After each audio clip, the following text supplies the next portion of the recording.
मेरा जो विषय है उसमें थोड़ा सुधार की ज़रूरत है। मेरा विषय है, my topic is Ram in Jain literature, Jain साहित्य में राम। तो इसको करेक्ट कर लें।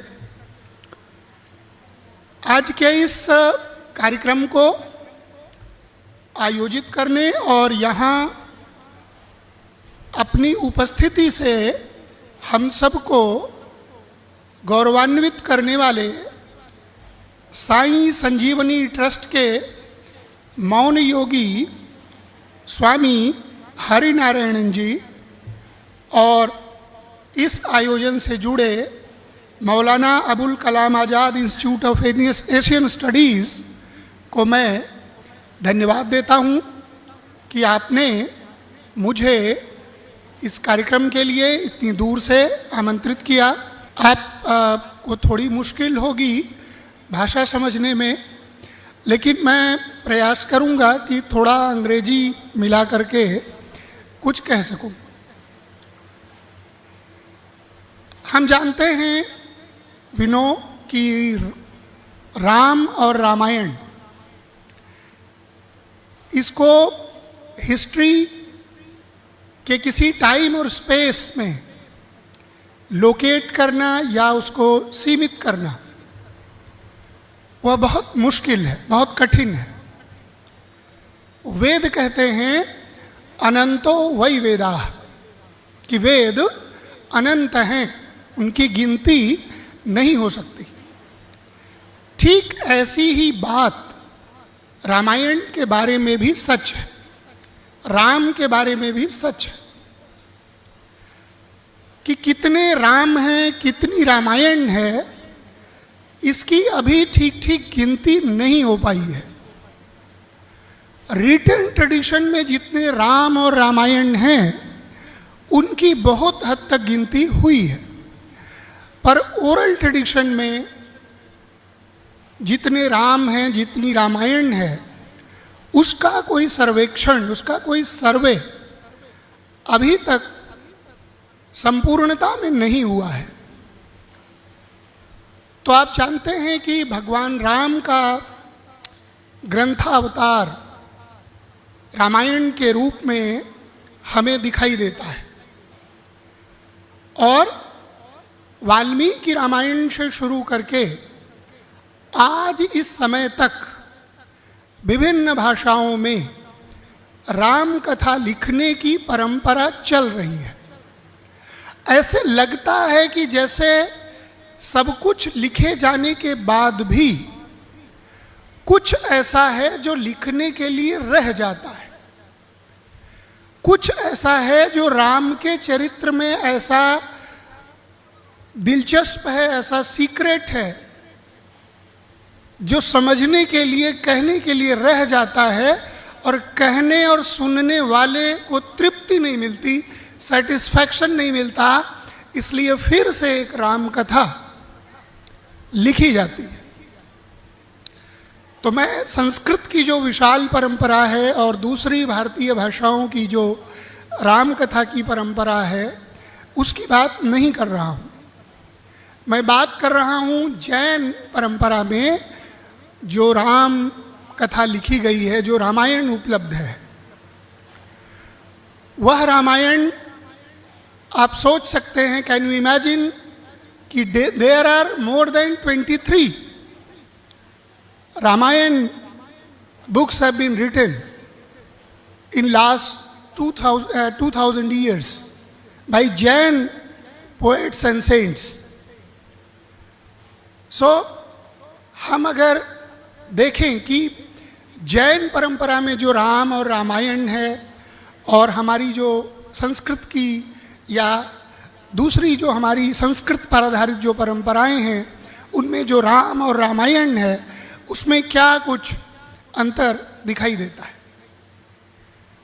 तो राम को जैन परंपरा में पद्म के रूप में, पद्म यानी कमल, लोटस, आप जानते हैं भगवान पद्मनाभ, तो राम को पद्म के नाम से प्रस्तुत किया गया। इसलिए जो राम कथाएं लिखी गईं वो ज़्यादातर पद्मचरित, पौमचरियु इस शीर्षक से लिखी गई। और कारण बताया, उदाहरण दिया कि दशरथ को राम की आंखें कमल जैसी लगती थी। हम जानते हैं, वी नो, कि भगवान का सब कुछ कमल जैसा है, लोटस लाइक। तो जैन परंपरा ने राम के उस सौंदर्य का जो सूक्ष्म पक्ष है, उसका जो सिंबॉलिकल रूप है, लोटस से जो व्यक्त होता है भारतीय संस्कृति में, उसको आधार बनाकर उसको राम से जोड़ करके प्रस्तुत किया। आप जानते हैं, यू नो, कि जैन परंपरा में सबसे इम्पॉर्टेंट, सबसे महत्वपूर्ण 24 तीर्थंकर हैं, सबसे ऊपर। लेकिन उसी के साथ 9 बलराम, 9 वासुदेव, 9 प्रतिवासुदेव और 12 चक्रवर्ती, ऐसे करके 63 पूज्य सेक्रेट जो उनके पर्सन्स हैं, ऐसे 63 जो पूज्य पुरुष हैं, उसमें राम और कृष्ण भी आते हैं।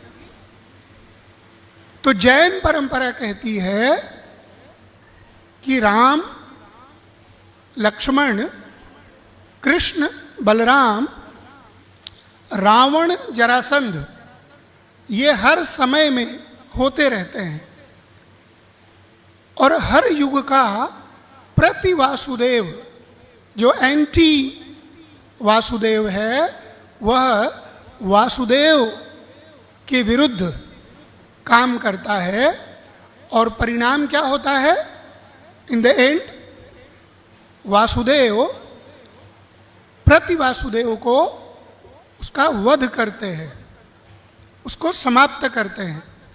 और सारी कथाएं अंत में समाप्त होती हैं कि राम ने और सीता ने, रावण ने, सब ने जैन दीक्षा लेकर के मोक्ष की प्राप्ति की। कुछ इस तरह से जैन कथाओं का ढांचा चलता है। तो जैन लोग राम को उस तरह से पूज्य, आराध्य, परम आराध्य भगवान जैसा नहीं मानते। लेकिन इतनी सारी जैन राम कथाएं लिखने के कारण क्या रहे होंगे? तो उसकी वजह यह है कि राम की लोकप्रियता,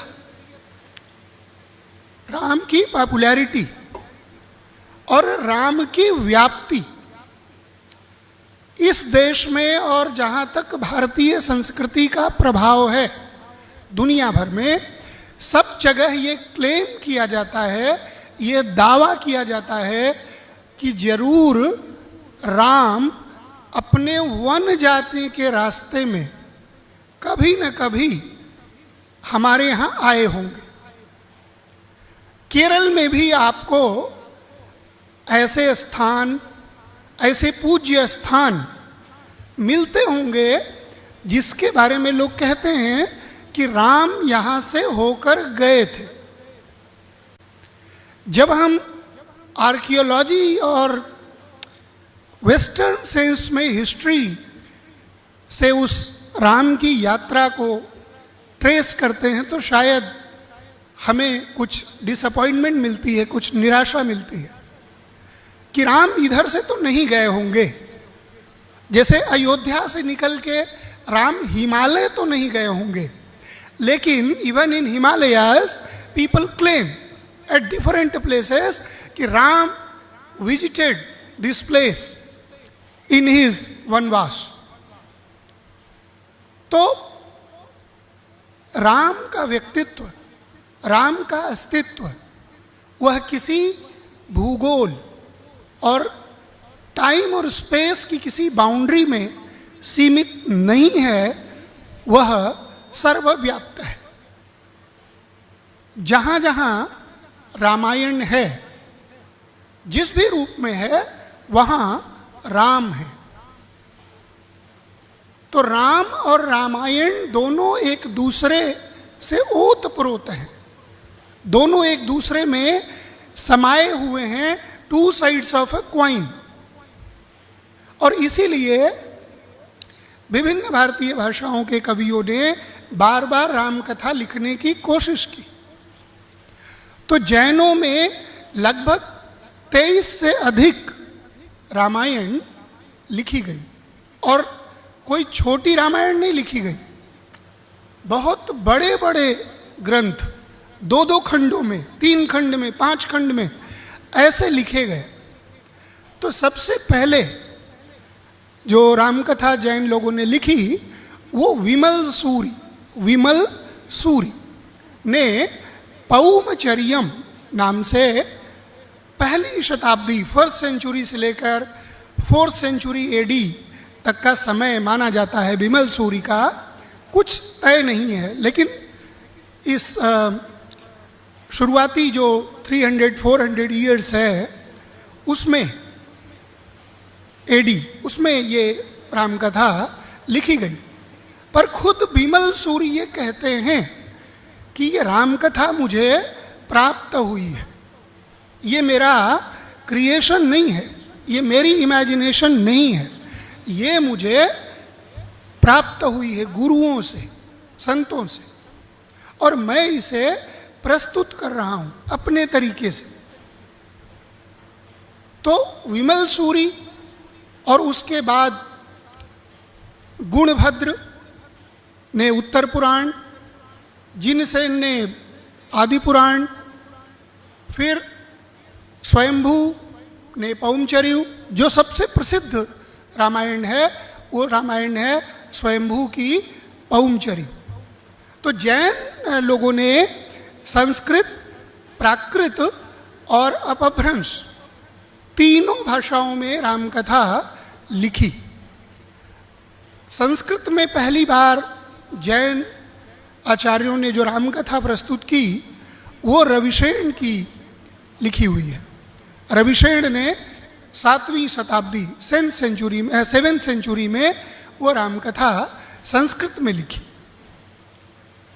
तो पहला उद्देश्य जो समझ में आता है जैन संतों का, जैन कवियों का राम कथा लिखने के पीछे फर्स्ट मोटिव और इंटेंशन, वो ऐसा लगता है कि राम कथा जन जन में बहुत लोकप्रिय थी, बहुत प्रचलित थी, और इसलिए जैन संतों के पास उस राम कथा और राम के चरित्र की लोकप्रियता को बाईपास करने का, उससे बच के निकलने या उसकी उपेक्षा करने का कोई तरीका नहीं था।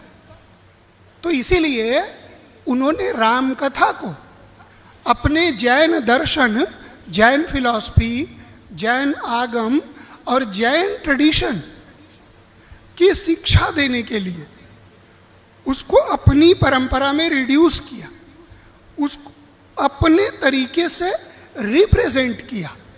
तो उसमें बहुत सारे मॉडिफिकेशन, बहुत सारे उन्होंने बदलाव, बहुत सारे परिवर्तन किए। जैसे पहला बड़ा परिवर्तन है कि दशरथ की 3 नहीं 4 पत्नियां थी। दूसरी उनकी मान्यता है कि सीता जी वो रावण की पुत्री थी, Sita was the daughter of Ravan.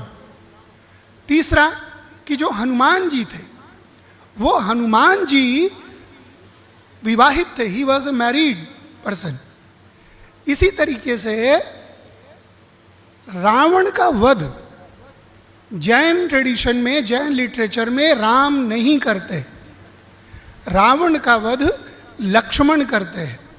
और खुद रावण एक जैन फॉलोवर है, एक जैन परंपरा का व्यक्ति दिखाया जाता है। तो इसके अलावा 2-3 और जो एंथ्रोपोलॉजी और हिस्ट्री के पॉइंट ऑफ व्यू से महत्वपूर्ण चीज़ है वो ये कि वो बताते हैं कि दुनिया में सिर्फ 2 वंश परंपराएं हैं। एक वंश परंपरा है इक्ष्वाकु, जिससे ह्यूमन बीइंग जो मनुष्य हैं वो चले, और दूसरी परंपरा है मनुष्यों की जिसमें इक्ष्वाकु वंश में राम हुए, बुद्ध हुए। तो कहते हैं कि दूसरी जो परंपरा थी इक्ष्वाकु वंश के समानांतर, वह थी विद्याधर परंपरा। विद्याधर यानी वो लोग जो कई प्रकार की सिद्धियां, कई प्रकार के सुपर पावर्स, जो जादू मैजिक कर सकते थे। तो ऐसे विद्याधरों की वंश परंपरा में ही वानर और राक्षस हुए, यानी हनुमान और रावण एक ही वंश परंपरा में हुए। और उससे भी इंटरेस्टिंग बात कि जो वानर है वह उसे कोई बंदर, मंकी नहीं समझते। वो मानते हैं कि ये मनुष्य थे, ह्यूमन बीइंग थे, पर इनके ध्वज, इनका जो फ्लैग था, इनका जो महल, पैलेसेस थे, इनके जो शिखर थे मंदिर के, उस पर कपि, मंकी का साइन बना होता था। ये कपि ध्वज थे, ये इनका गण चिन्ह था, इनकी कम्युनिटी का सिंबल था, इसलिए इनको वानर कहा जाता है। तो ये कुछ दिलचस्प चीजें हैं। ऐसा जैसे कि राम के नामकरण की बात, कि दशरथ को राम की आंखें कमल जैसी दिखाई देती थी, तो इसलिए दशरथ ने उनका नाम पद्म रखा। रावण के नाम के साथ भी ऐसी ही कहानी जैन परंपरा में मिलती है। तो जैन लोग कहते हैं कि रावण ने एक बार, जब वो छोटा था, when he was a child, उसने एक मणि वाला हार, एक गार्लैंड ज्वेल्स का उसने उठाया, तो उसमें उसके 10 चेहरे दिखाई दे रहे थे। तो उसके पिता ने उसका नाम दशानन रख दिया, 10 मुख, क्योंकि उस हार में 10 चेहरे रिफ्लेक्ट हो रहे थे। फिर खरदूषण, सुबाहु, ताड़का, शूर्पणखा, इन सब से जुड़ी हुई बहुत सारी कहानियाँ जैन परंपरा में मिलती है। पर सबसे जो रोचक, महत्वपूर्ण और साहित्य की दृष्टि से, लिटरेरी पॉइंट ऑफ व्यू से जो राम कथा है जैनों में, वह स्वयंभू की लिखी हुई 8वीं-9वीं शताब्दी का समय है। स्वयंभू की लिखी हुई पौमचर्यु। इसके बारे में कुछ और बातें बता करके मुझे लगता है कि I have taken a lot of time already. तो स्वयंभू ने ये जो राम कथा लिखी है, उसमें कहते हैं कि इस कथा, ये कथा कैसी है, तो कहते हैं कि यह 7 अंगों वाली कन्या जैसी है। It's like a girl who has 7 body parts. आप जानते हैं कि वाल्मीकि ने या तुलसीदास ने जो राम कथा लिखी है, उसके 7 कांड हैं, 7 चैप्टर्स।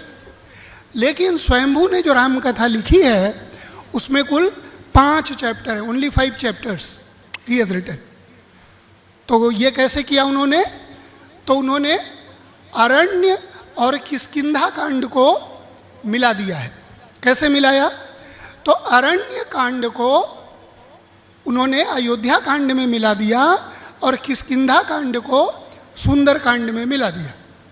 ऐसे करके वो 5 कांडों में स्वयंभू ने रामकथा लिखी। दूसरा एक संदर्भ मिलता है शंभूक का।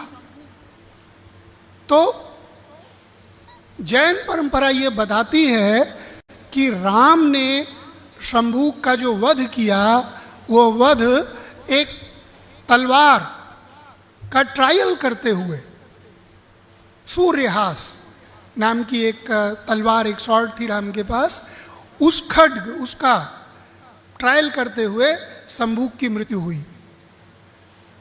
तो जैन लेखक, जैन कवि अपने तीर्थंकरों के प्रति, जो 24 उनके तीर्थंकर हैं, उनके प्रति श्रद्धा रखते हुए भी स्वयंभू कहते हैं कि ये रामकथा एक कैसी है, तो कहते हैं कि राम कथा ऐसी है कि जो भी इसको पढ़ेगा या सुनेगा उसे पुण्य की प्राप्ति होगी। तो ये कितनी बड़ी बात थी। आप जानते हैं कि राम की डिफरेंट इमेजेस हमारे समाज में हैं। कोई उन्हें एक आदर्श पुत्र मानता है, आइडियल सन। कोई उन्हें आइडियल शिष्य मानता है, आइडियल प्यूपिल, आइडियल स्टूडेंट। कोई उन्हें आइडियल हस्बैंड मानता है, ideal faithful husband committed to his one wife. कोई उन्हें प्रजावत्सल, एक केयरिंग किंग के रूप में आइडियल मानता है। पर वाल्मीकि क्या कहते हैं? वाल्मीकि ने राम के बारे में जो बात कही है वह सबसे बड़ी बात है। और शायद जितनी भी राम कथा, जितनी भी रामायण जिस भी भाषा में लिखी गई है, उसके मूल में वह रहस्य वाक्य है। अभी विभव त्रिपाठी जी बता रहे थे कि रामो विग्रहवान धर्म, कि राम धर्म का साकार रूप है। तो ये जो राम की उपस्थिति है, जो राम की धर्म की कंक्रीट इमेज वाली जो छवि है, जो पहचान है, वह सबसे महत्वपूर्ण है। और 20वीं शताब्दी के एक हिंदी कवि मैथिली शरण गुप्त, उनको राष्ट्रकवि के रूप में भी हिंदी में जाना जाता है, उन्होंने कहा कि राम तुम्हारा चरित्र ही काव्य है। Ram, your character itself is poetry. और कोई भी कवि हो जाए, anyone can become a poet by using your story, by describing your story. Your character itself is a poem, itself it's a poetry. तो ये जो समझ है, ये जैन परंपरा में भी हमें दिखाई देती है। राम की जो पूरी कथा है, उसका सबसे जो मार्मिक प्रसंग है, जो हमारे हृदय को, हमारे हार्ट को सबसे ज़्यादा टच करता है, वो तब जब राम वन को जाने लगते हैं। When Ram departed from Ayodhya for his वनवास। स्वयंभू कहते हैं, स्वयंभू सेज कि राम अयोध्या से ऐसे निकले जैसे गंगा हिमालय से निकलती है। As Ganga flows, departs from Himalayas, Ram set out from Ayodhya just like that. तो इस प्रकार की बहुत सारी सिमिलीज, बहुत सारे मेटाफर्स इन पोएट्स ने राम कथा को प्रस्तुत करने के लिए प्रयुक्त किए हैं। तो हम जानते हैं, एंड यू नो, कि there are 4 types of Ram. One is Parashuram, the other is Ram son of Dasharath, third is Balram brother of Krishna, and the fourth one is Atmaram. तो राम की जो रामायण है वह एक कथात्मक राम के साथ साथ हमारे आत्म राम को भी प्रस्तुत करती है। और हर भाषा राम कथा को प्रस्तुत करके ही अपने को सार्थक कर पाती है, ऐसा हमने देखा। आपने जो जनजातीय, जो ट्राइबल ट्रेडिशंस हैं, उनमें भी राम कथाएं मिलती हैं। और चाहे भील ट्रेडिशन हो, गोंड ट्रेडिशन हो, सब जगह ये राम कथाएं हैं।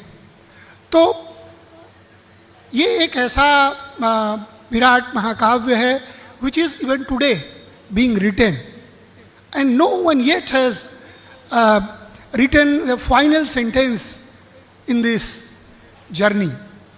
So आपने मुझे बुलाया। इस गुरुवयूर भूमि की महिमा है, खुद स्वयं केरल, ये भगवान की धरती, भगवान की अपनी धरती कही जाती है। और ये गुरुवयूर स्थान, जिसे भूलोक का वैकुंठ कहते हैं, जिसे दक्षिण की द्वारका कहते हैं, यहाँ मुझे आमंत्रित करके आपने मेरे ऊपर बहुत उपकार किया.